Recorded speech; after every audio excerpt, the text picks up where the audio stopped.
Screen पर जो आप तस्वीर देख रहे हो कि दोनों आपस में पति पत्नी हैं। 6 महीने पहले ही दोनों की लव मैरिज हुई है। दोनों बैंक में क्लर्क का काम करते हैं, लेकिन न जाने इन दोनों के पीछे ऐसा क्या हुआ कि पति ने अपनी पत्नी को मौत के घाट उतार खुशहाली भरी जिंदगी को तबाह कर दिया। जो आदमी अपनी पत्नी से बेशुमार प्यार करता था, जिस महिला को पाने के लिए इसने जमीन आसमान एक कर दिए थे, फिर क्या हुआ ऐसा जो इस पति ने इतना बड़ा कदम उठा लिया और अपनी खूबसूरत बीवी को मौत की नींद सुला दी। आइए इस वीडियो में पति के मन में क्या चल रहा था और क्यों उसने अपनी बीवी की हत्या करी, इन सारे सवालों के जवाब आपको बताएंगे। दरअसल ये मामला राजस्थान के नीम का थाने इलाके का है। यहाँ 30 साल की शिखा अग्रवाल और 33 साल के पंकज गुप्ता राजस्थान के ग्रामीण बैंक में क्लर्क का काम करते थे। दोनों एक जगह नौकरी कर रहे थे तो धीरे धीरे नजदीकी आने लगी। दोनों अपने पैरों पर खड़े थे तो शादी करने का फैसला कर लिया।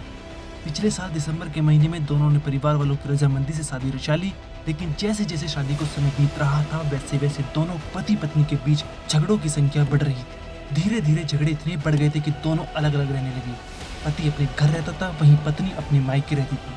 पिछले 3 महीने से दोनों के बीच बहुत ज्यादा झगड़े हो रहे थे। मायके वालों की तरफ से जो झगड़े की असली वजह बताई गई है वो ये है कि पंकज शिखा से दहेज की मांग करता था, जिसके चलते उसके साथ बुरा बर्ताव करता था। 3 महीने से दोनों पति पत्नी अलग रह रहे थे तो पंकज ने मिलने के बहाने शिखा को 16 जून यानी रविवार की शाम को पास के नेहरू पार्क में बुलाया।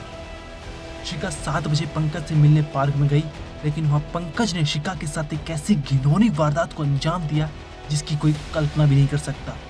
पंकज ने अपनी पत्नी शिखा की हत्या कर उसे मौत के घाट उतार दिया।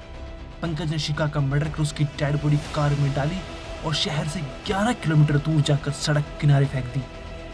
उधर शिखा के घर वाले परेशान हो रहे थे क्योंकि रात के 9 बज गए थे, लेकिन शिखा घर वापस नहीं लौटी थी। उसके घर पर न लौटने के चलते परिवार वालों ने उसके मोबाइल पर कॉल किया, लेकिन फोन की घंटी बज रही थी लेकिन कोई रिप्लाई नहीं आया। इसके बाद पंकज को फोन लगाया, लेकिन उसने रिसीव नहीं किया। आसपास के इलाके में शिखा की तलाश जारी की, लेकिन वो कहीं नहीं मिली। इसके बाद शिखा के घर वालों ने रात 10 बजे गुमशुदगी की रिपोर्ट पुलिस में दर्ज कराई। पुलिस ने रविवार की पूरी रात शिखा की तलाश की, लेकिन उसका कुछ पता नहीं चला। पूरी रात खोजबीन करने के बाद पुलिस को 17 जून की सुबह नीम का थाना शहर से 11 किलोमीटर दूर सड़क किनारे शिखा की लाश मिली। पुलिस के अनुसार जहां शिखा की डेड बॉडी मिली वहां गाड़ी के टायर्स के निशान थे। पुलिस ने केस दर्ज कर लिया है और आगे की जाँच इस केस में कर रही है। फिलहाल पंकज अभी फरार है। ब्यूरो रिपोर्ट क्राइम तक।